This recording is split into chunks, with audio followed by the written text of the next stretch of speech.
Hello everyone. आज 20 दिसंबर के news today की इस अंक में आप सभी स्टूडेंट्स का स्वागत है। और सबसे पहले हम लोग आज के महत्वपूर्ण सुर्खियों को देखेंगे। इसमें आज कुल 4 न्यूज़ आर्टिकल को शामिल किया गया है, जिसमें सबसे पहले पर्यावरणीय जिम्मेदारी के लिए सीएसआर कॉर्पोरेट सोशल रिस्पॉन्सिबिलिटी, ये सुप्रीम कोर्ट के कुछ दिशा निर्देश हैं। इस संदर्भ में दिया गया है कि पर्यावरण संरक्षण कैसे कॉर्पोरेट की जिम्मेदारी है, उसके संदर्भ में ये आर्टिकल बात करेगा। प्रतिभूति बाजार संहिता सेबी से संबंधित इकाई है 2025, उसके संदर्भ में ये बातचीत। तो इसमें हम लोग समझेंगे कि क्या बदलाव किए जा रहे हैं, जिसके आधार पे सेबी जो पूंजी बाजार को निर्देशित करता है, रेगुलेट करता है, उसमें कुछ नए बदलाव सरकार करने जा रही है। तो उसके संदर्भ में ये पूरी बातचीत है। जोखिम आधारित निक्षेप बीमा प्रीमियम, ये आरबीआई के द्वारा ये चीजें की गई हैं, जिससे पूरी बैंकिंग प्रणाली में एक बड़े सुधार के रूप में देखा जा रहा है, जिससे जमाकर्ताओं के पैसे को कैसे बीमा सुरक्षा जो है प्रदान किया जाएगा और उस व्यवस्था को कैसे और मजबूत बनाया जा सकता है, इसी के संदर्भ में आरबीआई की ये बदलाव हैं कुछ। तो उसके बारे में ये बातचीत है। उसके बाद अंत में पारंपरिक चिकित्सा पर डब्ल्यूएचओ का दूसरा वैश्विक शिखर सम्मेलन। तो ये काफी महत्वपूर्ण है, क्योंकि भारत में भी आयुष जो है मंत्रालय ही है, जिसमें विभिन्न प्रकार के पारंपरिक चिकित्सा पद्धतियों को मान्यता दी गई है और उसके बारे में रेगुलेशन और उसके बारे में नियम कानून और उसके संचालन का काम किया जाता है। तो उसके संदर्भ में ये इंपॉर्टेंट डेवलपमेंट है, उसके विभिन्न आयामों को हम इसमें पढ़ेंगे, देखेंगे इसमें। इसके साथ साथ संक्षिप्त सुर्खियों में कुछ महत्वपूर्ण इस प्रकार हैं कि पतन सुरक्षा ब्यूरो, पतन सुरक्षा से संबंधित और जहाजरानी शिपिंग इंडस्ट्री और पोर्ट से संबंधित, उसकी सुरक्षा से संबंधित ये संस्था इंपॉर्टेंट संस्था है। उसी प्रकार निर्धन कैदियों को सहायता योजना काफी इंपॉर्टेंट है। ये बाल तस्करी मामलों में उच्चतम न्यायालय के दिशा निर्देश, टुंड्रा बायोम इन स्पेस, और अंत में सुर्खियों में रहा एक स्थल सीरिया के बारे में हम लोग समझेंगे कि क्यों ये चर्चा में है। तो हम लोग चलिए आज अपने पहले आर्टिकल से स्टार्ट करते हैं। पहला आर्टिकल हमारा सेबी से ही संबंधित है, जो इसके संदर्भ में बदलाव के लिए जो कानून लाने का प्रयास किया जा रहा है। तो लोकसभा में इस संदर्भ में एक मार्केट कोड प्रस्तुत किया गया है सेबी में बदलाव को लेकर, सेबी की संरचना, सेबी कार्य करने की तरीके, जिससे कि पूरा का पूरा पूंजी बाजार को और स्पष्ट और पारदर्शी बनाया जा सके और जो सिक्योरिटी है, सिक्योरिटी मार्केट पूरी तरह से इन्वेस्टर के लिए उसके अधिकारों को संरक्षित किया जा सके। टेक्नोलॉजी ड्रिवन बनाया जाए इस मार्केट को पूरी तरह से। क्यों? क्योंकि बदलते समय के साथ इस प्रकार के बदलाव आवश्यक है। फेयर बनाया जाए, जिससे उनके हितों का संरक्षण किया जा सके और मुनाफे को बढ़ाया जा सके। तो कॉर्पोरेट के लिए भी, छोटे इन्वेस्टर्स के लिए भी, सबके लिए ये बदलाव स्वागत योग्य होने चाहिए। तो सरकार का यही इसके पीछे उद्देश्य है। तो इसी संदर्भ को ध्यान में रखते हुए इसलिए जीएस पेपर 3 से संबंधित है, अर्थव्यवस्था और पूंजी बाजार की प्रतिभूति बाजार संहिता 2025 विधेयक है। ये अभी कानून नहीं बना है, लोकसभा में प्रस्तुत किया गया, ध्यान रखेंगे, प्रस्तुत किया गया है। इस विधेयक में बेसिकली जो पहले से ये जो मैंने सब्जेक्ट बताया, सिक्योरिटी मार्केट मतलब पूंजी बाजार जो है, इससे संदर्भ में जो 3 कानून है जिसके द्वारा निर्देशित होता है। सबसे पहले तो सेबी। सेबी कब आया? तो सेबी आया 1992 में। इससे क्या एक स्टैट्यूटरी बॉडी, सांविधिक संस्था बना दी गई। इसलिए ये सांविधिक संस्था, ध्यान में रखेंगे ये इस फैक्ट को, ये पूछा जा सकता है। तो सांविधिक अधिकार दिए गए, मतलब कानून बनाकर उसे अधिकार प्रदान किया गया। तो इस अधिनियम के तहत 1992 इसकी स्थापना तो इससे पहले ही हो चुकी थी, लेकिन इस समय 1992 में अधिनियम बना के, जो कि पूरे के पूरे बाजार को विनियमित करने के लिए, उसकी पारदर्शी तरीके से संचालन के लिए पूरा काम, इसकी जिम्मेदारी इसी संस्था की है। निक्षेपागार अधिनियम 1996, मतलब जो भी सिक्योरिटी वगैरह, जो पेपर्स वगैरह होते, पहले पेपर में यूज किया जाता था, लेकिन अब क्या है, इसका इलेक्ट्रॉनिक फॉर्म यूज किया जाता है। ये हमने देखा है, शेयर से की थोड़ी सी भी जानकारी है स्टॉक वगैरह की, तो इलेक्ट्रॉनिक फॉर्म में। पहले वो पेपर में होता था, जिससे कि जिसको रख पाना, खरीद पाना, लंबे समय तक संरक्षित करके रख पाना, इस सब में जो है ना इन्वेस्टर्स के हित और एक बड़ा जो लॉजिस्टिक इशू सामने आता था संस्थाओं के लिए भी, उसको मैनेज करने के लिए, उस डॉक्यूमेंट्स को रखने के लिए। उससे संदर्भ में ये निक्षेपागार अधिनियम 1996 है। ये पूरी की पूरी व्यवस्था को एक कानूनी प्रक्रिया, कानूनी आधार देने के लिए। प्रतिभूति अनुबंध विनियमन अधिनियम बेसिकली क्या है? सिक्योरिटी कॉन्ट्रैक्ट्स रेगुलेशन एक्ट है। वही सिक्योरिटी में जो कॉन्ट्रैक्ट होता है, जो विभिन्न पार्टियों को जो रिटेल इन्वेस्टर है वो कहीं ना कहीं से खरीदता है, किसी से खरीदता है, किसी को बेचता है, ये सब एक कॉन्ट्रैक्ट के माध्यम से चलते हैं। तो सब कॉन्ट्रैक्ट जो उसके पीछे कोई कानूनी आधार है, तो वो ये वही वाला कानून है। तो ये जो तीनों को मैंने विशेष रूप से बताया, तो आप ये इस बात को समझ चुके होंगे कि ये पूरा का पूरा जो पूंजी बाजार है उसके संचालन से जुड़ा हुआ ये जो कानूनी आधार है वर्तमान में, जिससे ये निर्देशित, संचालित, विनियमित हो रहा है, उसमें बदलाव के प्रयास है। तीनों में बदलाव करेगा, जिससे कि ये प्रतिभूति बाजार संहिता, इसलिए इसको रखा ही गया सिक्योरिटी मार्केट कोड।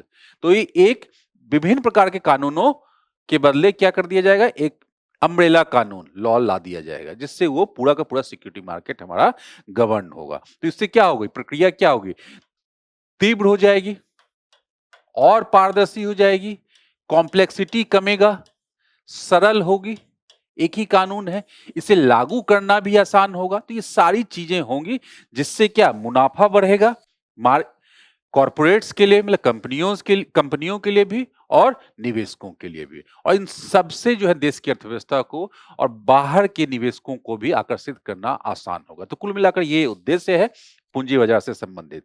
और पूंजी बाजार का हमने, ये बेसिक फंडामेंटल है ये, इसलिए ये इंपॉर्टेंट भी है देश की अर्थव्यवस्था के लिए, आज ये चर्चा में भी है, आज सेबी इतनी महत्वपूर्ण संस्था भी है।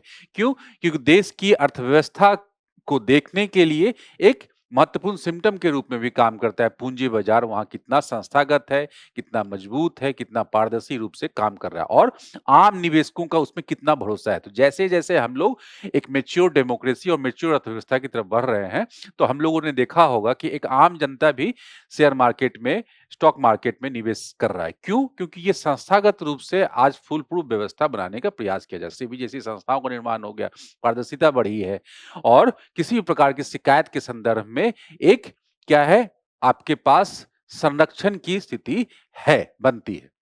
तो कुल मिलाकर इसी पूरी की पूरी व्यवस्था को और मजबूत बनाना है और टेक्नोलॉजी ड्रिवेन बनाना है, जिससे एआई के समय में और इस व्यवस्था को फास्ट बनाया जा सके, उसके साथ साथ तालमेल बिठा के भारतीय पूंजी बाजार भी चल सके, जिससे कि मुद्रा का फ्लो और बढ़े मार्केट में, और उससे लोग लाभान्वित, सभी पक्ष का लाभान्वित हो। तो यही इसका ही है। तो एक एक करके हम लोग देख लेंगे विधेयक के प्रमुख प्रावधान। तो सबसे पहले क्या, सेबी बोर्ड का विस्तार। सेबी को एक बोर्ड चलाती है, एक संरचना आप देखोगे तो पहले उसकी संख्या 9 थी, अब उसको बढ़ा के क्या कर देंगे, 15। ठीक है, 15 कर देंगे। अब कौन कौन होगा, एक अध्यक्ष होगा, 2 जो है केंद्र सरकार के मंत्रालयों से सदस्य होंगे, एक आरबीआई द्वारा नामित सदस्य होगा, और अन्य जो है 11 अन्य सदस्य होंगे, जिनमें कम से कम 5 पूर्णकालिक सदस्य होंगे। तो ये स्ट्रक्चर है, ये भी पूछा जा सकता है प्रीलिम्स परीक्षा में, क्योंकि ये महत्वपूर्ण सेक्टर है और सिलेबस का भी महत्वपूर्ण हिस्सा है। पूंजी बाजार और मुद्रा बाजार हम लोग पढ़ते हैं। प्रतिभूतियों की व्यापक परिभाषा, जो प्रतिभूतियों का डिफरेंट टाइप की इंस्ट्रूमेंट्स, आज नए नए इंस्ट्रूमेंट्स आ गए, सिर्फ स्टॉक नहीं है, उसके साथ साथ भी और सारी चीजें, तो उसकी स्पष्ट परिभाषा भी होनी चाहिए, एक दूसरे से अंतर भी होना चाहिए। तो जैसे कि हाइब्रिड इंस्ट्रूमेंट्स आजकल बहुत है, मतलब 2 गुण होंगे उसमें, 2 गुण मतलब एक सिक्योरिटी का भी और एक अन्य तरह के चीजों का भी, अन्य तरह के वित्तीय टूल्स का भी। तो यहाँ पे दूसरा देख सकते हैं इलेक्ट्रॉनिक गोल्ड रिसीट्स, इस प्रकार के जो डिफरेंट इन्वेस्टमेंट टूल्स आजकल आ गए हैं, वित्तीय टूल्स, जिसके द्वारा हम लोग इन्वेस्टमेंट कर सकते हैं। इसके लिए डिफरेंट ऐप भी हैं, आजकल बहुत पॉपुलर हैं ये सब। तो ये सब जो है इसकी परिभाषा भी, जैसे यहाँ पे हम लोग देख सकते हैं कि एक जीरो क्यूपन, जीरो प्रिंसिपल इंस्ट्रूमेंट है। ये नॉन प्रॉफिटेबल ऑर्गेनाइजेशंस के लिए, नॉन प्रॉफिटेबल गैर लाभकारी मतलब जो सरकार जो सामाजिक क्षेत्रों के उत्थान के लिए काम करते हैं, गरीबी, बेरोजगारी इस तरह के प्रोजेक्ट चलाते हैं, तो उनको भी पैसा चाहिए। मैंने बोला मनी फ्लो को मेंटेन करने के लिए पूंजी बाजार की भूमिका महत्वपूर्ण होती है किसी देश की अर्थव्यवस्था में। तो ये किससे जुड़ा हुआ है? ये instrument zero coupon, zero principal, NPO से, जो नॉन प्रॉफिटेबल ऑर्गेनाइजेशन होते हैं, सामाजिक क्षेत्र में, आर्थिक क्षेत्र में काम करते हैं। तो उन्हें भी जब पूंजी चाहिए, फंड चाहिए, तो वो भी स्टॉक मार्केट के थ्रू ये फंड जुटा सकते हैं। तो उनके लिए भी इंस्ट्रूमेंट है, ऐसा भी इंस्ट्रूमेंट। हाँ, ये नॉन प्रॉफिटेबल होता है, नाम ही है। तो मतलब इसमें कोई प्रॉफिट नहीं, इंटरेस्ट नहीं, जैसे शेयर में होता है। तो उसमें ऐसा नहीं है। तो ये टर्मिनोलॉजी नई टर्मिनोलॉजी है, पूछा जा सकता है। तो इसके बारे में ये आया, तो इसलिए मैंने समझा दी। इकोनॉमिक्स में ऐसे ही प्रश्न पूछे जाते हैं विभिन्न टर्मिनोलॉजी से। हाँ, इंस्ट्रूमेंट्स और बहुपक्षीय संस्थाओं द्वारा जारी ऑनशोर रुपया बॉन्ड्स को भी शामिल किया गया। डिफरेंट टाइप के जो इंस्ट्रूमेंट है, इसका मतलब यही है। उसका सेबी अन्य विनियामकों को परामर्श से अन्य विनियमित उपकरणों, लिखतों मतलब इंस्ट्रूमेंट्स को सूचीबद्ध करने के लिए एक निर्बाध प्रक्रिया सक्षम करने हेतु विनियमन बना सकता है। ये भी दिया गया है कि जितने भी और अलग जगह डिफरेंट टाइप के इंस्ट्रूमेंट है, उनको एक जगह लिस्ट करके उसको डिफाइन करने की बात कर सकता है। सेबी को ये पावर दी गई। चलिए, हितों के टकराव और जवाबदेही। क्या है हितों का टकराव? हितों का टकराव कैसे हो सकता है कि बोर्ड का कोई भी सदस्य हो, जो बोर्ड का सदस्य हमने देखा, 15 लोगों की बात हमने की, जो कि उसको संचालित करेगा पूरी प्रक्रिया को, तो बोर्ड के किसी भी सदस्य को हटाने का अधिकार देता है सेबी बोर्ड के किसी सदस्य को, यदि वो कोई ऐसा वित्तीय या अन्य हित प्राप्त करता है, जैसे उसके फैमिली मेंबर के द्वारा कोई फाइनेंशियल लाभ की स्थिति बन रही है, वहां पे अपने या अपने परिवार के सदस्यों किसी भी प्रत्यक्ष या प्रत्यक्ष हितों का प्रकटीकरण करना अनिवार्य होगा। इसीलिए तो ये तभी बोर्ड मेंबर हो सकते हैं। सेबी जांच के लिए समय सीमा। हाँ, इसमें एक समय सीमा बड़ा ये महत्वपूर्ण है कि 8 वर्ष, मतलब कोई भी कथित चूक या उल्लंघन किसी कंपनी के द्वारा, किसी उपयोगकर्ता के द्वारा अगर होता है ऐसा, तो 8 वर्ष जब तक व्यतीत नहीं हो जाता, तब तक सेबी को इंस्पेक्शन, निरीक्षण या जांच, इन्वेस्टिगेशन करने का आदेश नहीं दे सकता सेबी। उन मामलों के संबंध में जांच की जा सकती है जिनमें बाजार पर, हाँ, लेकिन क्या है कि अगर बड़े पैमाने पे बाजार पे कोई इंपैक्ट पड़ा है किसी कंपनी का या किसी कंपनी के मैनेजमेंट का, कुछ इस प्रकार के इस प्रकार के जो गतिविधियों का, तो वहां पे जांच की जा सकती है। प्रणालीगत प्रभाव उत्पन्न होता है और जांच एजेंसियां के संदर्भ प्राप्त हुआ हो, मतलब उनके बारे में स्पष्ट नॉलेज, इंफॉर्मेशन आई हो कि यहाँ पे कुछ ऐसी घपलेबाजी चल रही है जिससे कि मार्केट में लॉन्ग टर्म में जो है ना इम्पैक्ट आ सकता है। पहले भी हमने शेयर बाजार से जुड़े हुए विभिन्न प्रकार के घोटालों का नाम हमने सुना है, डिफरेंट बड़े-बड़े कंपनियों के द्वारा ही किया गया। अगर इस प्रकार का कोई मामला आता है तब यहाँ पे की जा सकती है। लेकिन वैसे क्या है, 8 वर्ष जब तक व्यतीत नहीं हो जाता है किसी प्रकार के उल्लंघन के, तो वो किया जाए। इसका मतलब ये है कि उसके लिए जाँच प्रक्रिया अलग से की जाएगी, ना कि यहाँ पे। यही है इसका मतलब, आम भाषा में अगर हम लोग समझे तो। निवेशकों के हितों की रक्षा। निवेशकों के हितों सबसे महत्वपूर्ण है, केंद्रीय इसमें स्तर में है इसमें कि निवेशकों की हितों रक्षा करने और प्रतिभूति बाजार में कैसे, कि निवेशक चार्टर सबसे पहले बना लिया जाए। क्या करना है, क्या नहीं करना है, इस टाइप का चार्टर क्या कहीं भी कैसा होता है कि आप क्या कर सकते हैं, क्या-क्या अधिकार हैं आपके, ये सब लिखित में दे दिया जाएगा। तो इससे एक निवेशक जहाँ अवेयर भी होंगे, वहाँ उन्हें अपना अधिकार भी पता चलेगा और सशक्त होंगे। यही है तरीका है सबसे पहली बात। और उसके बाद की ये संहिता सेबी के निवेशक शिकायत निवारण तंत्र स्थापित, ये सबसे बड़ी बात यहाँ पे लिखी हुई है कि ग्रीवांस रिड्रेसल मतलब शिकायत निवारण तंत्र स्थापित किया जाएगा, जिसमें डायरेक्ट आप जैसे कंज्यूमर फोरम में जा सकते हैं, वैसे यहाँ पे एक फोरम बना दिया गया है। मामूली और प्रक्रियात्मक चूक को अपराध नहीं माना जाएगा। अभी ऐसा था कि कुछ ऐसे मामूली और प्रक्रियात्मक व्यवस्थाएं हैं, अगर उनका उल्लंघन हो जाता है तो वो क्या है, वो उसे अपराध की सीमा, जबकि यहाँ पे क्या है, यह कुछ छोटी, यदि कोई छोटी और प्रक्रियात्मक चूकों को सिविल उल्लंघन के मामले में सिविल मामला माना जाएगा, जिसमें कि बढ़ा के से फाइन लिया जा सकता है, ना कि उसे क्रिमिनल आपराधिक मुकदमे के बजाय देखा जाएगा। ठीक है, तो उसमें दंड देना है तो जुर्माने के रूप में कुछ उसको फाइन कर लिया जाएगा।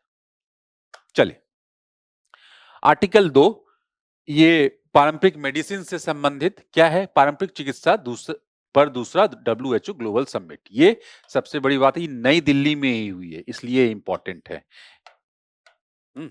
नई दिल्ली में भी ही हुई है, पारंपरिक चिकित्सा पर डब्ल्यूएचओ का दूसरा वैश्विक शिखर सम्मेलन। ठीक,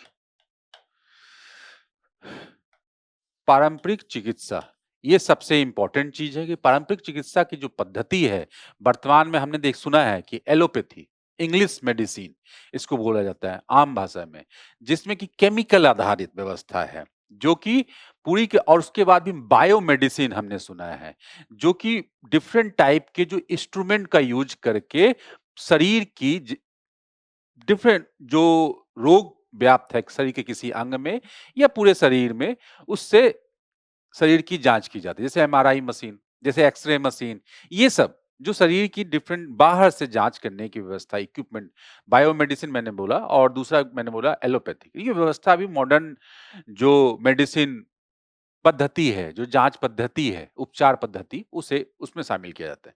लेकिन इससे पहले भी परंपरागत रूप से जांच की और उपचार के विभिन्न माध्यम हैं और विभिन्न प्रक्रियाएं उसमें अपनाए जाते हैं। जैसे आयुर्वेद, आयुर्वेद में हमारी प्रकृति में जो उपलब्ध संसाधन है, जड़ी बूटी वगैरह, उसके आधार पे और शरीर की विभिन्न प्रकार की क्रियाओं को देखते हुए, उसका अध्ययन करते हुए शरीर का उपचार किए जाने की पद्धति, ये सामान्य तौर पर हम लोग जानते हैं। इसी प्रकार से अन्य अन्य भी पद्धतियां हैं, जैसे यूनानी, सिद्धा, इस तरह से। तो इस तरह से हमने आयुष मंत्रालय भी है हमारे यहाँ।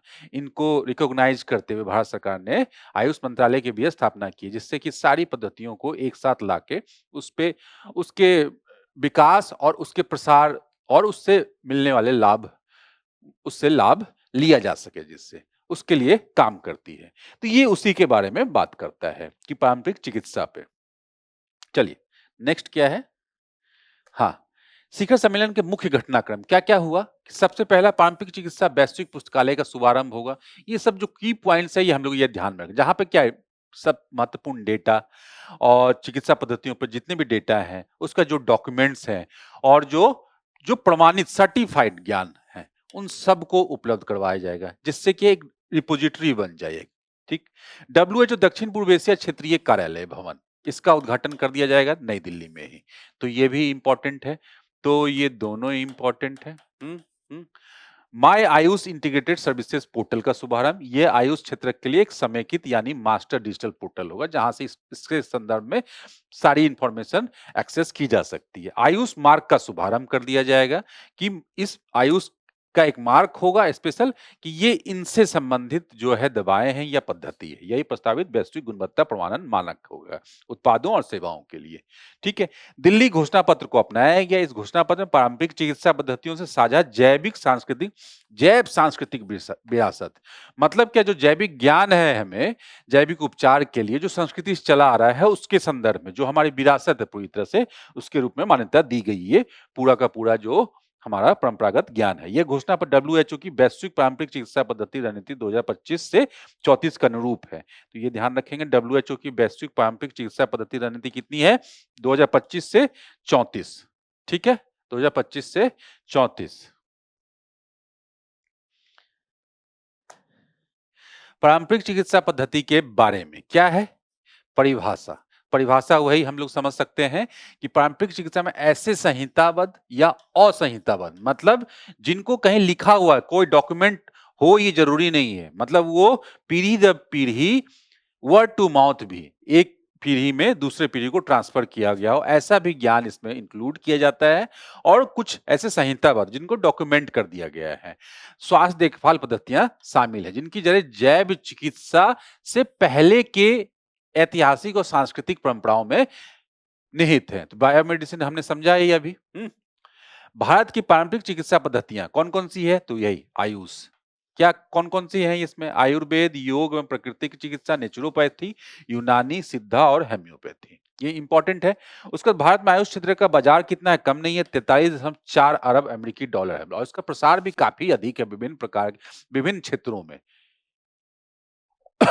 और इनसे दावा भी किया जाता है और मूल्य के स्तर पर भी पिछले एक दशक में इसका विस्तार लगभग 8 गुना हुआ है। तो इसमें लोगों का विश्वास भी दिख रहा है, ये देखा जा सकता है। मतलब बाजार भी काफी बड़ा है, तो इसमें इन्वेस्टमेंट किया जा सकता है और इसको रिसर्च करके इसको और मजबूत और इसका लाभ लिया जा सकता है। चिकित्सा को बढ़ावा से संबंधित पहल क्या है? राष्ट्रीय आयुष मिशन सबसे पहला 2014 में ही प्रारंभ किया गया, जो जिसकी बात हम लोग कर रहे थे। और ये क्या केंद्र प्रायोजित योजना है? मिशन आयुष केंद्रों के लिए अवसंरचना निर्माण और आयुष सेवाओं की उपलब्धता सुनिश्चित करना। मतलब आयुष से संबंधित जहाँ पे इलाज हो। साथ ही आधुनिक चिकित्सा केंद्रों में आयुष चिकित्सा केंद्रों की स्थापना, कोई हॉस्पिटल है या कोई डिस्पेंसरी है, कोई प्राथमिक चिकित्सालय है, वहाँ पे उस तरह से, जिससे कि इस ज्ञान को और बढ़ाया जा सके, इसका लाभ पहुँचाया जा सके। आयुर्ज्ञान, क्या ये पहल पारंपरिक चिकित्सा पद्धतियों में अनुसंधान क्षमता निर्माण, ये हमने जो बात की अभी आर-एन-डी, और इसमें ट्रेन्ड डॉक्टर, नर्सेज, इन सबको भी तो की भी तो आवश्यकता होगी, जिससे कि इस ज्ञान को और बढ़ाया जा सकेगा, इस चिकित्सा पद्धति को और बढ़ाया जा सकेगा।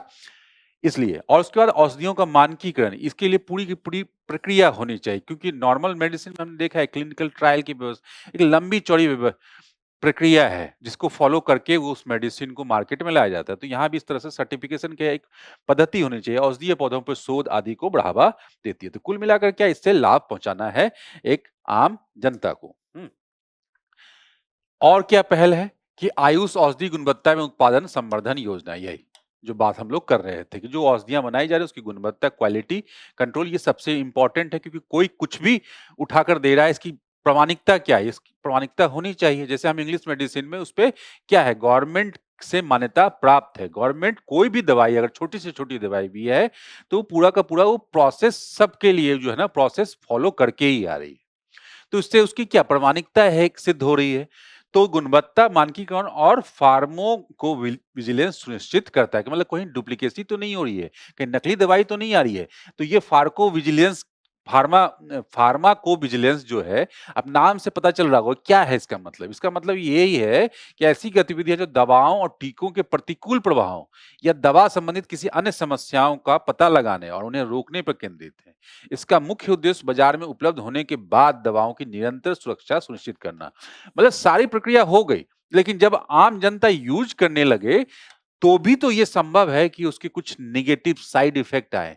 तो ये जो प्रक्रिया है, ये जो प्रोसेस है, उसके बाद भी उन दवाओं पे अध्ययन करता रहता है। जहां साइड इफेक्ट अधिक होंगे तो उस दवाओं पे फिर से रिसर्च किया जाएगा और जिससे उस साइड इफेक्ट को हटाया जाएगा, और उस ये इसका उद्देश्य है, मतलब जिसे फूल प्रूफ बनाया जाए किसी मेडिसिन को।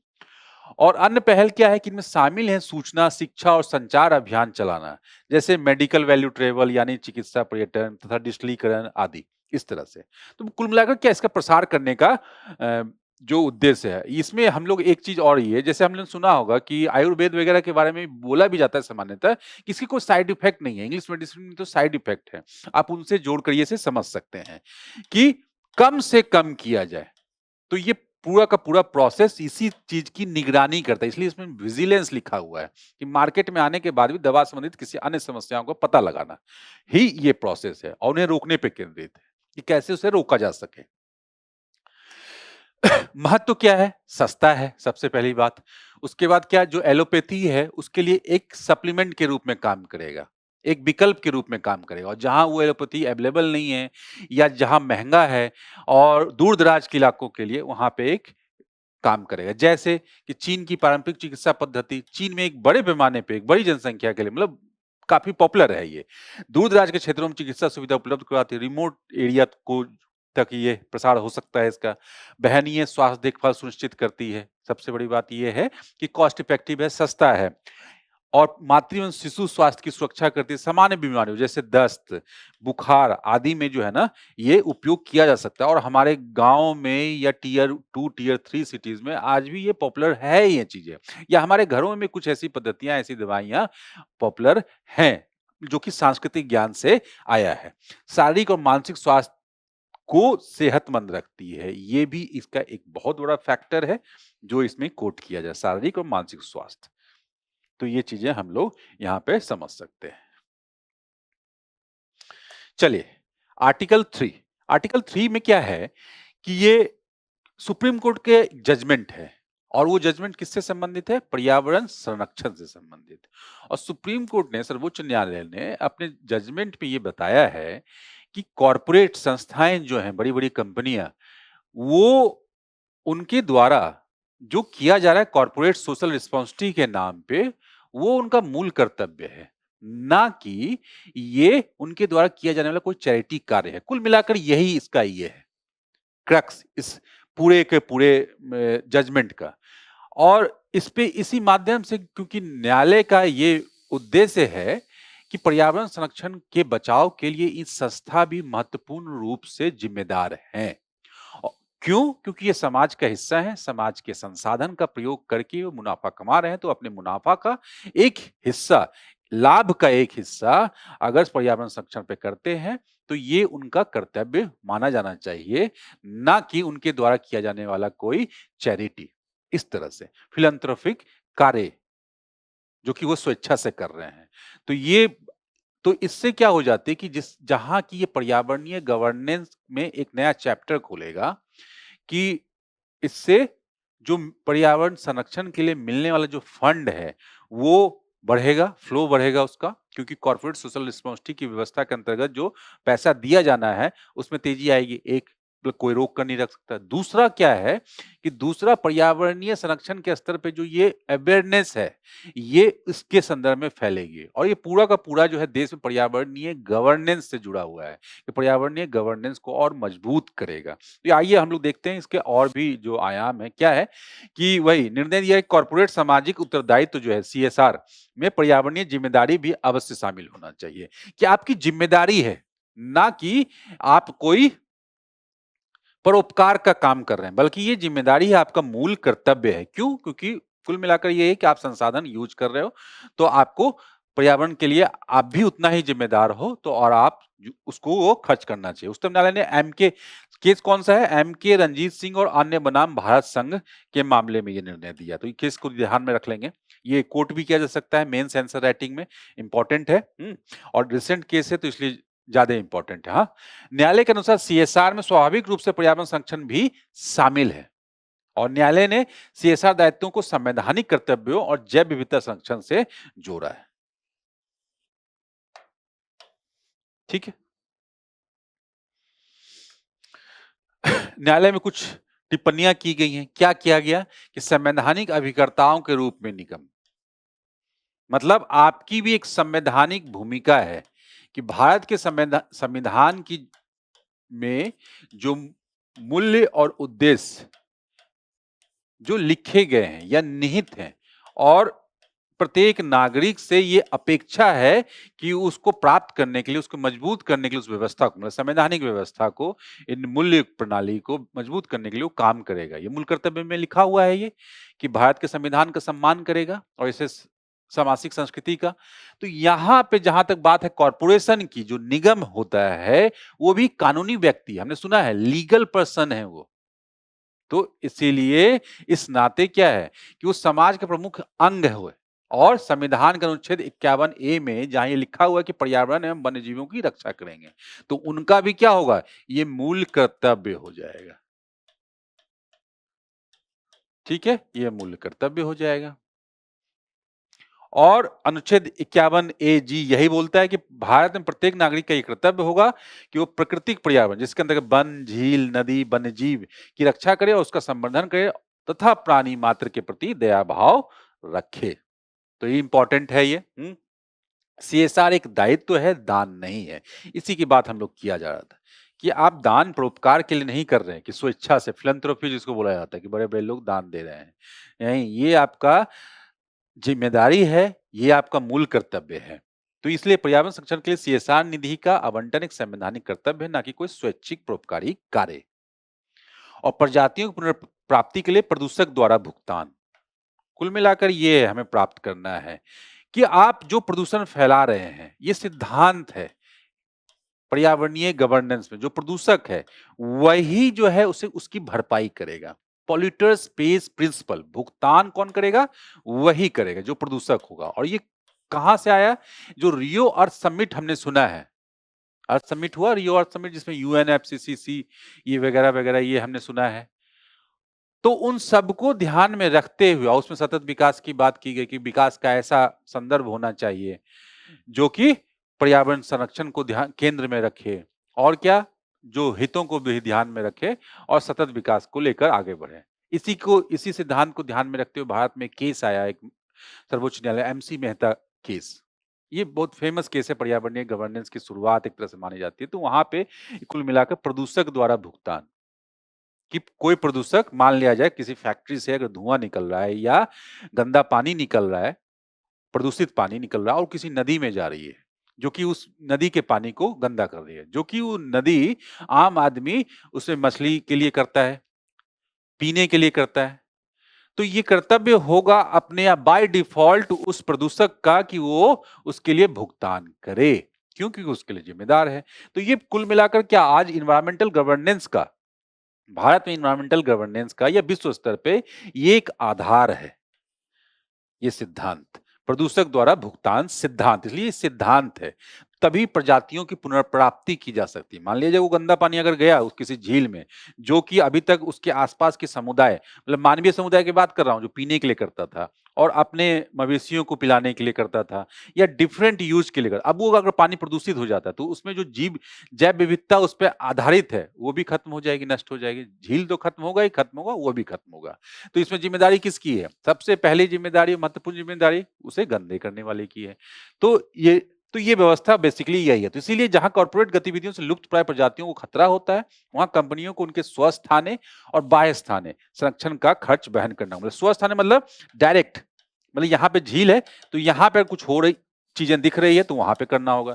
लेकिन अगर इसका रिमोट कॉज कुछ हो रहा है, इसके कारण दूर इसके प्रभाव हो रहे हैं, मतलब इस गंदे पानी को बह के जा रहा है कहीं से और कोई पर्यावरण गंदा हो रहा है या कोई जीव जंतु इससे प्रभावित हो रहे हैं, तो उस पे भी कॉस्ट, मान लीजिए इसके आसपास के जंगल, ये तालाब है, तालाब गंदा हुआ, इसके आसपास के जंगल जो इस पे प्रभावित थे वो भी सूखने लगे उसके कारण, वो गंदा प्रदूषण होने के कारण, तो उसकी भी भरपाई यहाँ पे करनी होगी। तो ये पूरा काफी व्यापक प्रिंसिपल है ये, जो कि काफी इंपॉर्टेंट है पर्यावरणीय गवर्नेंस के दृष्टिकोण से। अब कंपनी के लिए सीएसआर पात्रता हेतु मानदंड, ये तो अर्थव्यवस्था से संबंधित है, कंपनी लॉ से संबंधित, ये एक बार चलते चलते हम लोग देख लेते हैं कि जो आपका जो नेट प्रॉफिट है पिछले 3 वर्षों का, ये जो है हाँ हाँ, सीएसआर है। अच्छा, ये हम लोग कुछ दूसरा देख रहे हैं कि किसी कंपनी के लिए सीएसआर पात्रता हेतु मानदंड क्या है। मानदंड यही है, किसी वित्तीय वर्ष के दौरान नेटवर्थ 500 करोड़ रुपया उससे अधिक हो। एक नेटवर्थ की बात की जा रही है। दूसरा, टर्नओवर 1000 करोड़ रुपया उससे अधिक हो। लगातार पिछले 3 वित्तीय वर्षों के दौरान, यही मैं बोल रहा था अभी कि लगातार 3 वित्तीय वर्षों के दौरान 5 करोड़ रुपए या उससे अधिक की शुद्ध लाभ हुआ हो। तो ये कुल मिलाकर क्या, ये अर्हता है कि इस कंपनी को सीएसआर करना होगा, यही चीज। अब क्या है यहाँ पे चीजें कि कॉर्पोरेट सामाजिक उत्तरदायित्व के बारे में जो कुछ और बिंदुएं हैं कि किससे संबंधित है, कंपनी अधिनियम 2013 की धारा 135 में के तहत कुछ निश्चित कंपनियों के लिए एक अनिवार्य आवश्यकता है, अनिवार्य आवश्यकता को अंडरलाइन करें। यह उन्हें ऐसी गतिविधियों करने के लिए बाध्य करता है जो देश के सामाजिक, पर्यावरणीय और आर्थिक विकास में योगदान देते हैं या संरक्षण के लिए।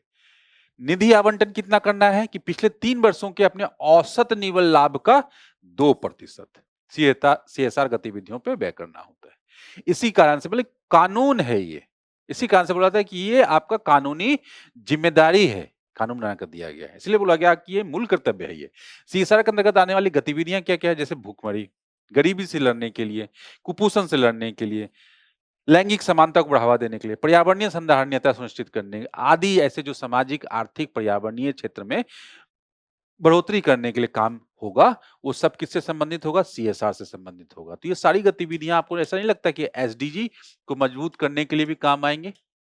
जो एसडीजी गोल है यही तो कहता है, तो यहां भी हम लोग लिख सकते हैं एसडीजी से संबंधित जब आए प्रश्न तो वहां पे ये रेफरेंस दिया जा सकता है सीएसआर और ये इस जजमेंट की। चलिए आर्टिकल हम लोग देखेंगे, नेक्स्ट आर्टिकल है बैंकों के लिए जोखिम आधारित जमा बीमा फ्रेमवर्क को मंजूरी।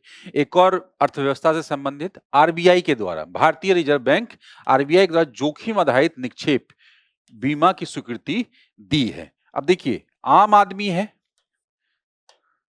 आम आदमी इसको समझते हैं, आम आदमी है, सिटीजन या आप समझ लो पब्लिक। आम आदमी अपना पैसा बैंक में रखता है और भारत में बैंक किसके द्वारा चलाई जाती है?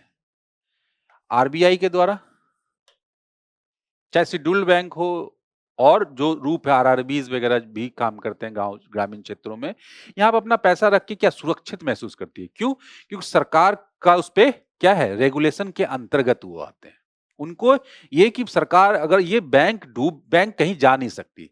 स्वतंत्रता के पहले से व्यवस्था थी कि पारदर्शिता नहीं थी इस सेक्टर में। तो लोग बैंकों में पैसा रखने पे जो है ना संकोच करते थे। अधिकतर लोगों की व्यवस्था नहीं थी। उसके अलग खामियाजा थे। ल नकारात्मक पक्ष था। लेकिन क्या बैंकिंग व्यवस्था जैसे से आरबीआई मजबूत हुआ, आरबीआई ने बैंकिंग प्रणाली को एक समुचित व्यवस्था, एक पारदर्शी व्यवस्था बनाया, एक कानून की तरफ चलाने का प्रयास किया। तो ये व्यवस्था बढ़ी और बैंकिंग जो है, बैंकिंग प्रणाली से अधिक लोगों को जोड़ने का प्रयास। इसे क्या बोला जाता है हम लोग? वित्तीय समावेशन, है ना? लेकिन एक सबसे बड़ी बात यह है कि क्या आपका बैंक में रखा हुआ जो जमा है, जो डिपॉजिट आपने किया है, अगर बैंक डूब जाए तो उसकी गारंटी है। ये सबसे महत्वपूर्ण बात है कि हमारा पैसा कहीं नहीं जाएगा। लेकिन ये भी सबसे बड़ी मजे की बात है, सारा पैसे की बीमा नहीं है। सारे पैसे बल्कि कुछ मात्रा में ही वो पैसा रिकवर, चाहे आप कितना भी। ये अधिकतर जो एक बड़ा ये चौंकाने वाला भी हो सकता है अगर आपने ये फैक्ट नहीं सुना हो, लेकिन एक अमाउंट जो एक फिक्स्ड अमाउंट की गारंटी सरकार के द्वारा दी जाती है, क्योंकि बैंक किसी प्रकार से असफल भी हो जाती है तो एक निश्चित अमाउंट जो है उसके जमाकर्ता को दिया जाएगा। ये उसी से संबंधित है। और ये जो पैसा आएगा कहां से आएगा? उस बैंक के पैसे की इंश्योरेंस कर दी जाती है। सेम जैसे हम लोग इंश्योरेंस करवाते हैं, और इंश्योरेंस इस फेलियर के और इस इंश्योरेंस के लिए क्या प्रीमियम लगता होगा? और ये प्रीमियम कौन देता है? ये बैंक देती है। और इन्वेस्टर का ये जो सेविंग बैंक जो अकाउंट होल्डर है, अकाउंट होल्डर नहीं देगा इसके पैसे की रक्षा के लिए। क्यों? क्योंकि बैंक अगर फेल भी हो जाए तो इसे ये पैसा लौटाना होगा, जो एक निश्चित राशि है उसके लिए। तो ये जो पूरा का पूरा जो आर्टिकल है ये इसी पे आधारित है। यह लिखा, भारतीय रिजर्व बैंक ने जोखिम आधारित निक्षेप बीमा की स्वीकृति दी। तो इसके बारे में हम लोग समझते हैं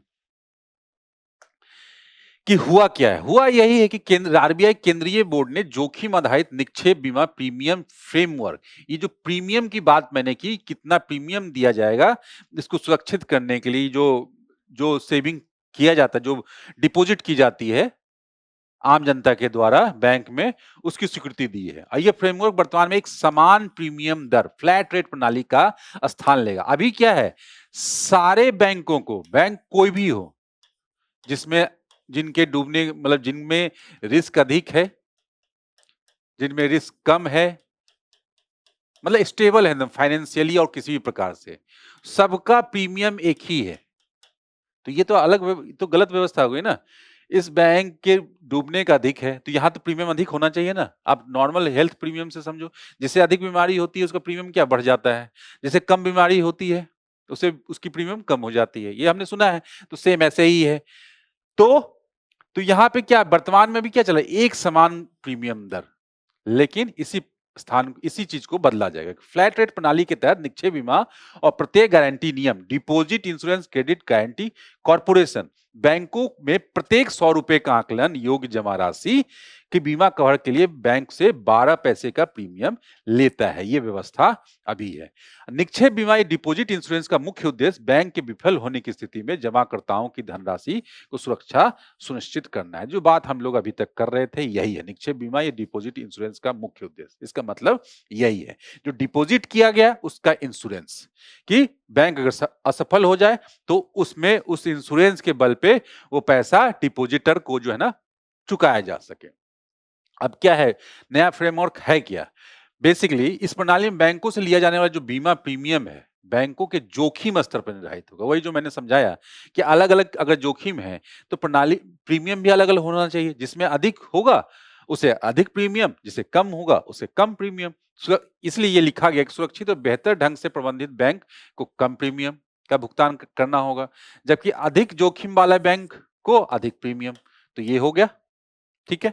उद्देश्य क्या है कि बैंकों में वित्तीय जोखिमों से निपटने के बेहतर प्रबंधन। इससे क्या होगा कि जो बेहतर अपने यहां प्रबंधन कर रहे हो, मैनेजमेंट कर रहे होंगे जोखिम को कम करने के लिए खुद से, और बेहतर प्रोसेस में इन्वॉल्व होंगे, तो उन्हें क्या रिवार्ड होगा ना, वो प्रेरित होंगे इससे और अच्छा करने के लिए। और जो सही जो संतोषजनक काम नहीं कर रहे हैं तो वहां पे क्या होगा, वो भी प्रेरित होंगे कि हम इन सारे प्रोसेस को जो है ना सुधार करने पे काम करेंगे। तो ये कुल मिलाकर क्या होगा, बैंकिंग सिस्टम हमारा फुल प्रूफ होगा और इससे क्या होगा, अंततः जमाकर्ता के अधिकार संरक्षित होंगे, सुरक्षित होंगे। उन्हें इसीलिए ये व्यवस्था भी की कि मितव्ययी या बुद्धिमत्ता वाली बैंकिंग गतिविधियों से कम प्रीमियम लेकर उन्हें पुरस्कृत करना, रिवार्ड दिया जाएगा एक तरह से। अत्यधिक जोखिम लेने वाले बैंकों से अधिक प्रीमियम राशि लेकर उन्हें उच्च जोखिम लेने से हतोत्साहित किया जाना कि आप ऐसा काम ना करें कि जिससे हाई रिस्क में चले जाएं, क्यों करना है ऐसा काम, और इस तरह उन्हें नैतिक जोखिम उठाने से रोका जा सकेगा। नैतिक जोखिम से तात्पर्य बैंकों द्वारा अधिक मुनाफा कमाने की कोशिश, यही है। गलत गतिविधियां क्या, अधिक लाभ के लिए अधिक रिस्क लेना, ऐसे प्रोजेक्ट में जो डूबने का खतरा भी हो, तो वहां पैसे नहीं जाना। क्यों? क्योंकि अंततः आपको पैसे लौटाने हैं डिपॉजिटर्स के। तो ये चीजें यहां पे इंपॉर्टेंट है कि भारत में निक्षेप बीमा फ्रेमवर्क के बारे में समझ लेते हैं कि अभी कैसे चलता है, कौन सी संस्था है। सबसे पहले एक निक्षेप बीमा और प्रत्यय गारंटी निगम है, DIGCC। यही इसको क्या, ये सारा इंश्योरेंस करती है। जो इंश्योरेंस, एक इंश्योरेंस करने वाली कंपनी भी तो होगी ना, जब इंश्योरेंस की बात आ रही है तो यही कंपनी काम करती है। और ये कंपनी ये इस कानून के तहत निर्मित हुई, 1961 का कानून है, ठीक है। और ये RBI की पूर्ण स्वामित्व वाली एक सहायक संस्था, मतलब RBI के अंदर ही है, कोई बाहर की संस्था नहीं होगी। और ये किसी बैंक में एक जमाकर्ता को अधिकतम, अब ये ध्यान रहे, चौंकाने वाली बात सामने आ रहा है, आप चाहे कितना भी पैसा रखें, कितना होगा, अधिकतम 5 लाख रुपए का बीमा कवरेज प्रदान करता है वर्तमान में। पहले ये 1 लाख ही थी, कुछ साल पहले इसे बढ़ाकर 5 लाख किया गया है, ये ध्यान रहे। बीमा प्रीमियम का भुगतान बैंक करता है, जमा करता नहीं, जो हमने बात शुरू में की थी, ये बात को मैं समराइज कर रहा हूं। और DIGC जो है बैंकों की सभी प्रकार की जमाओं जैसे बचत, सावधि, चालू, आवर्ती आदि का बीमा करता है। हालांकि ये बैंकों में विदेशी सरकारों तक केंद्र या राज्य सरकारों की जमा राशियों की बीमा कवरेज प्रदान नहीं करता। मतलब क्या हुआ, वही एक महत्वपूर्ण पार्टी है तो इसलिए सरकार है, तो इसलिए उनका नहीं, आम जनता के लिए बात है। और कुछ बातें क्या है कि निम्नलिखित संस्थाओं को बीमा कवरेज प्राप्त है। किनको किनको, कि भारत में संचालित सभी वाणिज्यिक बैंक, वही कितने प्रकार में इसमें बीमा है, जितने भी कमर्शियल बैंक है, चाहे विदेशी बैंक की शाखाएं हो, सबको, स्थानीय क्षेत्रीय बैंक, लोकल एरिया बैंक हो, क्षेत्रीय ग्रामीण बैंक, RRB इसको बोलते हैं, सबको, और सभी राज्य, केंद्रीय और प्राथमिक सहकारी बैंक, ठीक है। हाँ, लेकिन क्या प्राथमिक सहकारी जो समितियां हैं वो भी कुछ इस प्रकार की काम वित्तीय कार्य करते हैं, उनको इस दायरे में शामिल नहीं किया गया है, तो ये ध्यान रखेंगे। एक ही शब्द में अगर एक ही लाइन में लिख दिया जाए तो कंफ्यूजन हो सकता है। सहकारी बैंक तो है सब, लेकिन सहकारी समितियां न जो है ना इसके अंतर्गत शामिल नहीं है, ठीक है। तो चलिए हम लोग अब यहां से संक्षिप्त सुर्खियों को देखते हैं कि इसमें सबसे पहली शॉर्ट न्यूज कौन सा है। सबसे पहला शॉर्ट न्यूज है ब्यूरो ऑफ पोर्ट सिक्योरिटी। तो बेसिकली यही पोर्ट और जहाज शिपिंग इंडस्ट्री से संबंधित, उसकी सुरक्षा से संबंधित, विभिन्न प्रकार की सुरक्षाओं से संबंधित है। तो ये संस्था जो है किसके अंतर्गत काम करेगी, तो पोत परिवहन और जलमार्ग मंत्रालय के तत्वावधान में काम करेगी। तो सबसे पहले तो यही नोट कर ले। इसकी क्या है, सुविधाओं की जो भी सुविधाएं, जो पोर्ट फैसिलिटी है, सबकी सुरक्षा के लिए एक समर्पित निकाय है, पतन सुरक्षा ब्यूरो का गठन किया जाएगा। इसके बारे में ये बात हो रही है। वैधानिक निकाय होगा, मर्चेंट शिपिंग अधिनियम 2025 की धारा 13 के प्रावधानों के तहत एक वैधानिक निकाय के रूप में इसकी स्थापना की जाएगी। मतलब एक स्पेशलाइज्ड संस्था, जैसे कि एविएशन सेक्टर में ऐसी ही संस्था काम करती है, नागर विमानन सुरक्षा ब्यूरो। और बेसिकली क्या ये काम करेगी, डिफरेंट टाइप की इंफॉर्मेशन शेयरिंग पे, डिफरेंट टाइप की इंफॉर्मेशन को गैदर प्राप्त करने पे, और उसको स्मूथली एजेंसियों के बीच में, एजेंसियों से प्राप्त करने में और उसको संचालित करने में, और विशेष करके साइबर सुरक्षा से संबंधित। तो ये इसके लिए भी यहाँ पे विमानन सेक्टर के लिए भी इंपॉर्टेंट है, उसी तरह से यहाँ भी शिपिंग इंडस्ट्री के लिए भी ये क्रूशियल है, क्योंकि अंतर्राष्ट्रीय व्यापार को, भारत के निर्यात को, आयात को बढ़ाने में, सिक्योर करने में, सुरक्षित रख करने में और सहायक होगी। तो इसलिए इसका यह जहाजों और पतन सुविधाओं की सुरक्षा से संबंधित विनियामक एवं निरीक्षण कार्यों के लिए जिम्मेदार होगा। तो यही क्या है, एक रेगुलेटर होगा और निरीक्षक होगा। तो इसका महत्वपूर्ण उद्देश्य हम लोग देख सकते हैं। चलिए दूसरा, कानूनी क्षेत्र से संबंधित क्या है, गरीब कैदियों की को सहायता क्या है? गृह मंत्रालय द्वारा निर्धन कैदियों को सहायता योजना के लिए संशोधित दिशा निर्देश और मानक संचालन प्रक्रिया जारी की गई है। हुआ ये है कि सबसे पहले हमने देखा कि अगर कैदियों की संख्या बढ़ रही है, तो हमारे यहाँ जुडिशियल पेंडेंसी के कारण ये बहुत बड़ी समस्या है कि हमारी जेल जो है ना भीड़ से काफ़ी भीड़ बढ़ी हुई है वहाँ पे, क्योंकि अंडर ट्रायल कैदी जो है ना काफ़ी बड़ी संख्या में है। जिसके कारण जो है ना भीड़ जो जेल है हमारा काफ़ी जो है वहाँ पे जो रहने की जो है स्थिति काफ़ी बदतर होती जा रही है। मतलब वहाँ के जो संसाधन है उसपे काफ़ी भार है उसपे।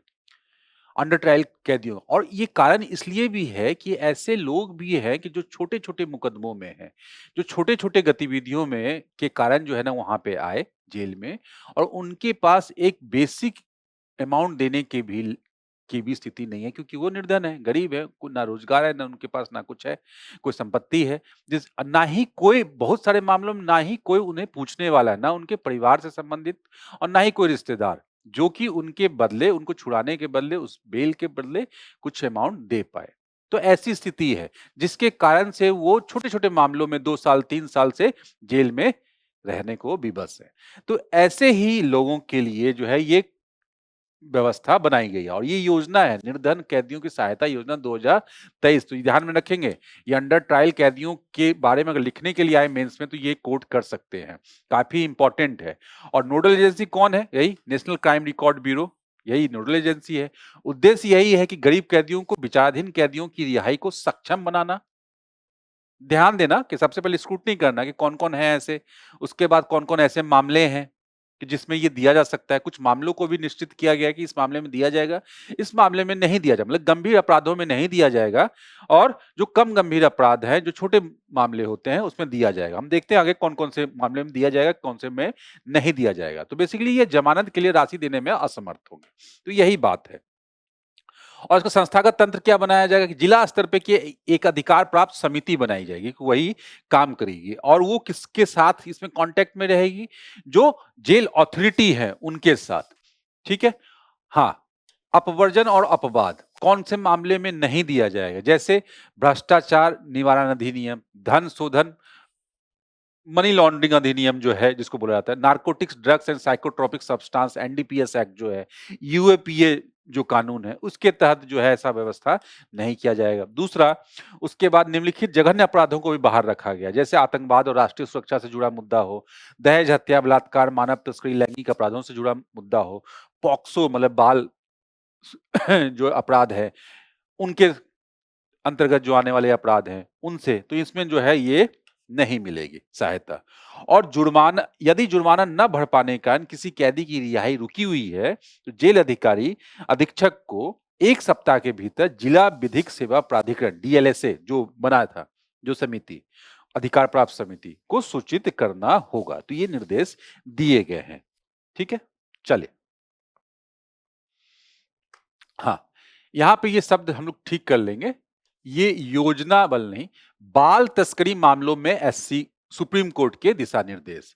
बाल तस्करी हमारे समाज की, विश्व की और हमारे देश की भी एक बहुत ही हार्श रियलिटी है, जो एक वास्तविकता है, बहुत ही खराब वास्तविकता है, जिससे कि हम लोग आज भी फेस कर रहे हैं, जिसमें बच्चों का शोषण और बड़े पैमाने पे उसकी तस्करी इसमें शामिल है। उसी के संदर्भ में ये दिशा निर्देश हैं कि जो पीड़ित हैं, जो पीड़ित बच्चे हैं, कि बाल तस्करी के मामले में जो पीड़ितों के साक्ष्य के मूल्यांकन के लिए दिशा निर्देश निर्धारित, मतलब ऐसे मामलों को देखने के लिए जो प्रक्रिया है, जो जांच प्रक्रिया है, उसको चुस्त दुरुस्त बनाने के लिए ये काम किया जा रहा है। तो क्योंकि सुप्रीम कोर्ट ने अपने निर्णय में ये कहा कि न्यायालय ने टिप्पणी की बाद बाल तस्करी और बच्चों के व्यावसायिक यौन शोषण एक अत्यधिक विचलित करने वाली वास्तविकता है, जो कि एक गंभीर समस्या भी है, तो जिसको एड्रेस किया जाना आवश्यक है, और इसकी शुरुआत कानूनी प्रक्रिया के दौर पे ही उसको और मजबूत बनाने से होगा, और जिसके लिए ये दिशा निर्देश दिए गए हैं। कि क्या है कि पीड़ितों के साक्ष्य के मूल्यांकन के दिशा निर्देश क्या है कि पीड़ित के सुभेद्यता, मतलब सबसे पहले तो उसे मान लिया जाएगा क्या है वो बल्ले वाला, सबसे संवेदनशील स्थिति में वही है कि न्यायिक जांच के दौरान बाल पीड़ितों को सामाजिक, आर्थिक और सांस्कृतिक सुभेद्यता को पहचान अनिवार्य। एक, किस समाज किस बैकग्राउंड से आता है, कहाँ से आता है, किस तरह से, तो ये चीजें सुविधिता उसकी अनिवार्य है। गवाही में गौण विसंगतियां, कि तस्करी के पीड़ित बच्चों की गवाही में मामूली विसंगतियों के कारण उनका साक्ष्य को खारिज नहीं किया जाएगा। मतलब हार्श ना नहीं होंगे, जो सामान्य स्थितियों में करते हैं, जो एडल्ट के साथ करते हैं। वहां पे क्या उन बहुत सारे बच्चे इतने कम उम्र में अगवा कर लिए गए और उनका तस्करी हुई कि उन्हें सही से बोलना भी नहीं आ रहा। तो कानून में ये प्रक्रिया है कि उसके द्वारा जो पीड़ित है उसके द्वारा कुछ चीजें बोली जानी चाहिए, तभी उसको डॉक्यूमेंट किया जाएगा। तो यहाँ पे उन्हीं बातों को ध्यान में रखा जाना चाहिए। यही बात की जाएगी, उनकी सुविधता को ध्यान में रखा जाना चाहिए कि किस कंडीशन में, किस सामाजिक, आर्थिक कंडीशन में, मानसिक कंडीशन से वो गुजर कर आए हैं। तो इसलिए कुछ छोटी मोटी जो विसंगतियां हैं, तो उसको नजरअंदाज करते हुए हमें उसे रिकॉर्ड करना है, जिससे कि उसे न्याय मिल पाए। दूसरा, एकल गवाही। यदि पीड़ित की गवाही विश्वसनीय है और ठोस है, एकदम सही है, ठीक ठाक है, तो सजा के लिए केवल उसकी गवाही ही काफी होगी। घटना की स्मृति में पुनः पीड़ित होना। सामान्यतः देखें, कानूनी प्रक्रिया में, अदालती प्रक्रियाओं में, गंभीर अपराधों के मामले में अदालत में ही, मतलब कानूनी प्रक्रिया के दौरान ही ये पूरा का पूरा घटना को फिर से रिवाइव करवाया जाता है एक तरह से, क्योंकि ये प्रक्रिया है आपराधिक प्रक्रिया को समझने के लिए चीजों को। तो ये अपने आप में वो जो मानसिक स्थिति है उसमें फिर से पीड़ित होने की स्थिति बनती है कि क्योंकि शोषण की घटनाओं को बार बार याद करना मनोवैज्ञानिक आघात, हीन भावना, प्रतिशोध के भय का कारण बन सकता है, क्योंकि वो बाल मन है, कोमल है और सेंसिटिव है, संवेदनशील स्थिति में, वो मैच्योर तो है नहीं। इस कारण से न्यायिक मूल्यांकन में संवेदनशीलता और यथार्थवाद दृष्टिगोचर होना चाहिए, क्या प्रैक्टिकल होकर इस काम को करना चाहिए। और तस्करी का पीड़ित बालक, ऐसे एक बच्चे के साथ उसे कोई सह अपराधी नहीं बल्कि एक पीड़ित गवाह के रूप में, अगर उस गैंग में भी या उस व्यवस्था में भी है, तो पर भी यहाँ पे वैसा ही व्यवहार किया जाना चाहिए। चलिए नेक्स्ट, पर्यावरण से संबंधित टुंड्रा बायोम के बारे में। टुंड्रा बायोम के बारे में क्या है? सबसे पहले एक अध्ययन आई, अभी रिपोर्ट आई है कि इसमें पाया गया है कि टुंड्रा बायोम में जंगल की आग, वाइल्ड फायर की घटनाएं पिछले 3000 वर्षों की तुलना में सबसे अधिक सक्रिय हो रहा है, कि पिछली सदी में। ठीक है, टुंड्रा बायोम की स्थिति देख सकते हैं 60 डिग्री के ऊपर, इससे नीचे कौन होता है? टैगा और उसका टुंड्रा। और टुंड्रा में भी क्या है, मतलब बेसिकली क्या है, ये हिम चादर वाले जगह स्थान है। नॉर्थ अमेरिका में भी जो अंटार्कटिका टिका है वो आर्कटिक है, सॉरी, ये इस तरह की स्थिति है यहाँ पे। और यहाँ पे किस प्रकार की घास, लाइकेन, एल्गी वगैरह ये सब उगते हैं। हमने देखा है टैगा में काफी निर्जन टाइप के जगह होते हैं, स्थान होता है, मतलब झाड़ियां आप बोल सकते हो, मतलब पूरी तरह से वन की स्थिति नहीं होती है। क्यों? क्योंकि जलवायु दृष्टिकोण से इतना हार्श क्लाइमेट होता है, मतलब टेम्परेचर इतना लो होता है, और जो सतह है उसमें मृदा जो है खुले में नहीं होती, बल्कि उस पे जो है ना बर्फ जमी होती है उसके अधिकांश हिस्से में। तो ये कारण यही है, इसकी स्थिति हम लोग समझ सकते हैं। यही हम लोग देखा है कि आर्कटिक क्षेत्र में ये 60 से 70 डिग्री उत्तरी अक्षांश के बीच में स्थित है, और ये उत्तरी अमेरिका, यूरोप, एशिया के उत्तरी भागों में है। और अंटार्कटिक टुंड्रा भी है, और अंटार्कटिक प्रायद्वीप पर भी पाया जाता है। अल्पाइन टुंड्रा यह संपूर्ण विश्व में ऊंचे पहाड़ों की चोटियों पे वृक्ष रेखा के ट्री लाइन जो है उसके ऊपर 2400 से 1000 मीटर, ठीक है, जो इतने ऊंचाई पे है। इन इलाकों के अलावा वहां पे भी इस प्रकार की वनस्पति, इस प्रकार के बायोम पाए जाते हैं। इसी की बात की जा रही है। अब यहाँ का वातावरण क्या है? अत्यंत कठोर, यहाँ निम्न वर्षा होगी, शुष्क क्षेत्र होगा, तब मृदा में पोषक तत्वों की कमी पाई जाएगी। क्षेत्र मुख्य रूप से वृक्षहीन होगा, और वृक्षहीन होगा तो क्या पोषक तत्व की भी कमी पाई जाएगी। वनस्पति और जीव क्या होंगे? वनस्पति काय, लाइकेन, यही सेज, छोटी झाड़ियां, घास आदि पाई जाएंगी। जीव आर्कटिक लोमड़ी, कैरिबू, कस्तूरी बेल, लोमी, ध्रुवीय भालू आदि। तो कुल मिलाकर क्या जलवायु परिवर्तन के प्रभाव के कारण ऐसा देखा जाए या टेम्परेचर इस तरह के प्रभाव के कारण यहाँ पे क्या वनाग्नि की घटना में वृद्धि देखी जा रही है। चलिए, इन स्पेस, एजुकेशन सेक्टर से संबंधित और स्पेस टेक्नोलॉजी से संबंधित क्या है? इन स्पेस का पहले फुल फॉर्म देख लेते हैं, Indian national space promotional and authorisation centre. तो इंपॉर्टेंट है साइंस एंड टेक के दृष्टिकोण से भी कि इन स्पेस ने भारत की चुनिंदा शैक्षणिक संस्थाओं में अंतरिक्ष प्रयोगशाला स्थापित करने के लिए प्रस्ताव हेतु अनुरोध किया है। तो ये सबसे पहले इस संस्था के बारे में पढ़ लेते हैं। 2020 में इसकी स्थापना की गई और इसका क्या था, स्वायत्त एजेंसी थी, अंतरिक्ष विभाग के अंतर्गत एक स्वायत्त एजेंसी के रूप में कार्य करता है और ये सिंगल विंडो स्वतंत्र नोडल एजेंसी है, सिंगल विंडो है। और ये क्या काम करेगी, उद्देश्य भारत के अंतरिक्ष संबंधी गतिविधियों में निजी क्षेत्र की भागीदारी को बढ़ाने और सुविधाजनक बनाने के लिए अंतरिक्ष क्षेत्र में सुधार करना। कुल मिलाकर ये है कार्य। ये गैर सरकारी एजेंसियों को अलग अलग अंतरिक्ष संबंधी गतिविधियों को बढ़ावा देने, सहायता करने, अधिकृत करने और निगरानी के लिए जिम्मेदार करना। और यह एजेंसी इसरो और गैर सरकारी संस्थाओं के बीच एक इंटरफेस का काम करती है। ठीक है, इंटरफेस का काम करती है। ठीक है, तो ये चीज हम लोग इस तरह से देख सकते हैं। चलिए,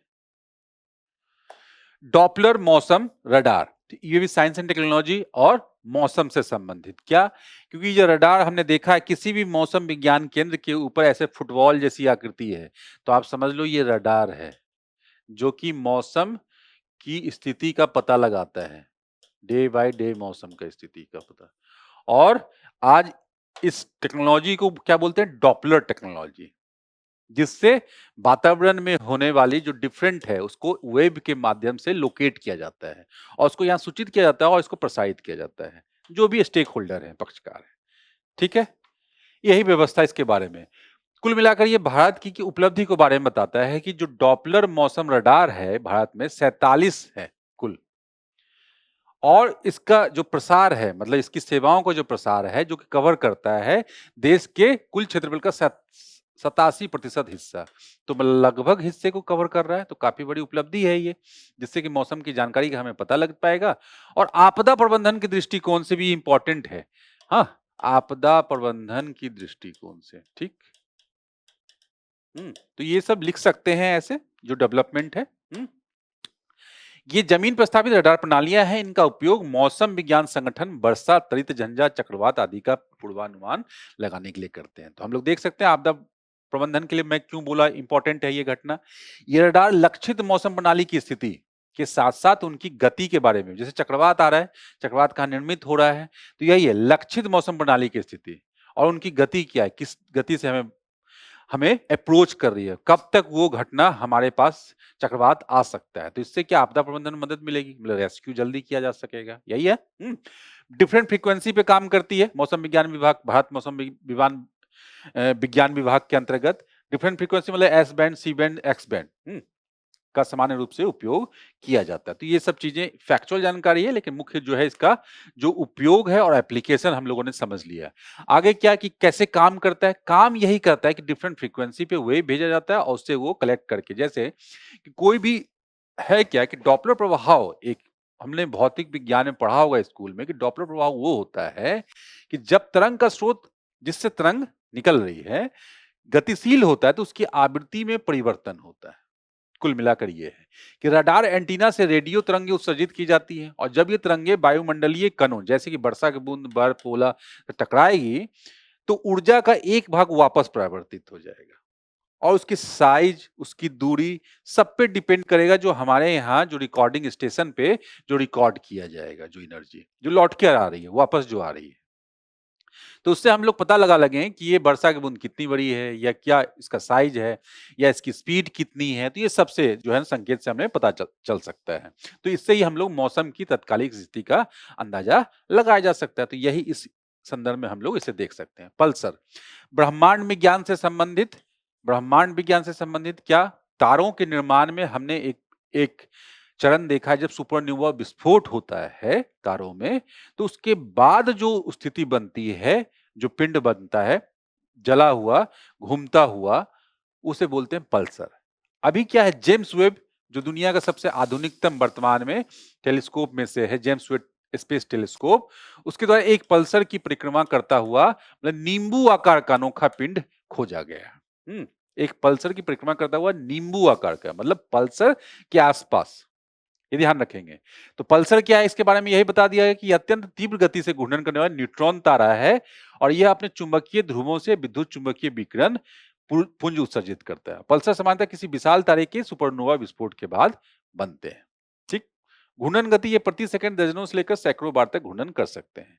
ब्रह्मांडीय घड़ियां क्या है, अत्यधिक स्थिर घूर्णन के कारण पल्सर को अत्यंत स्टैटिक प्राकृतिक समय निर्धारित करना मुश्किल है। ठीक, चलिए अंत में हम लोग एक महत्वपूर्ण जो स्थल है आज चर्चा में, सीरिया, उसकी राजधानी डेमेस्कस या दमिश्क हिंदी में बोला जाता है। ठीक, सीरिया हम लोग देख रहे हैं पश्चिम एशिया की महत्वपूर्ण और मेडिटेरेनियन जो भूमध्य सागरीय क्षेत्र है उससे लगा हुआ क्षेत्र, और इधर जॉर्डन और इजराइल, जॉर्डन, टर्की और इराक, यहाँ जॉर्डन और इजराइल और लेबनान, शायद मैंने ये बोल दिया इजराइल और लेबनान। तो ये इसकी भौगोलिक सीमा तो हम लोगों ने देख लिया। अभी चर्चा में क्यों है, क्योंकि चर्चा में ये संयुक्त राज्य अमेरिका की जो के द्वारा बॉम्बार्डिंग किया गया, किस पे, इस्लामिक स्टेट ISIS जो हमने सुना था, जो आतंकी समूह है जो यहीं से ऑपरेट किया करती थी। अभी तो उसके काफी हिस्से को खत्म कर दिया गया, एक बड़े वर्ग को, लेकिन कुछ जो है आतंकी देखे गए जिसके कारण जो वहां पे ठिकानों पे व्यापक हवाई हमला किया गया है USA के द्वारा। तो भौगोलिक अवस्थिति हमने देख लिया पश्चिम एशिया का इंपॉर्टेंट, और उसका सीमावर्ती देश में तुर्की, इराक और जॉर्डन, इजराइल और लेबनान देखा है। इजराइल ने 1967 के 6 दिवसीय युद्ध में के दौरान सीरिया के गोलन हाइट्स, तो ध्यान में रखेंगे ये गोलन हाइट्स चर्चा में है। गोलन हाइट्स किसके पास है, इजराइल के पास में है।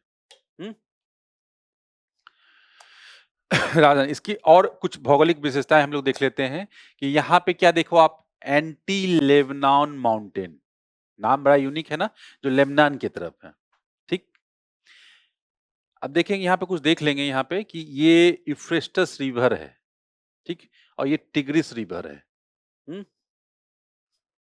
दजला और फरात बोला जाता है हिंदी में, यही यहाँ पे लिखा हुआ है, फरात, यूफ्रेटस और टिग्रिस, दजला और फरात, ये नदियां हैं, प्रमुख नदियां। ठीक है, और लेबनान के साथ सीरिया की सीमा निर्धारित करता है ये पर्वत श्रेणी जो है एंटी लेबनान श्रेणी। ठीक, और उसके साथ साथ हम लोग देखेंगे कुछ शहरों का नाम भी, एलेप्पो, ये जो ISIS था उसके साथ जो लड़ाई हो रही थी उसमें ये शहर, इस शहर को बर्बाद किया गया था। और ये देख रहे हैं अल रक्का, इसका हेडक्वार्टर हुआ करता था, बकायदा पैरेलल सरकार चलाती थी ये ISIS, जब ये यहाँ पे इसके अधिकतर हिस्सों पे ये काबिज थे सीरिया पे। तो ये इस तरह से हम लोग इस सीरिया के संदर्भ को समझ सकते हैं। मैपिंग के दृष्टिकोण से भी काफी इंपॉर्टेंट है ये, और इसे पश्चिम एशिया के जो बदलते हुए परिस्थितियां उसके दृष्टिकोण से भी इसको नोट किया जा सकता है। तो चलिए हम लोग आज के न्यूज़ टुडे को यहीं पे कंक्लूड करते हैं, और आज जो आपने सीखा उसे रिवाइज कीजिए, मल्टीपल टाइम रिवाइज कीजिए क्योंकि प्रीलिम्स नजदीक है, और अपने करंट अफेयर की तैयारी को आगे बढ़ाते रहिए। ऑल द बेस्ट, धन्यवाद।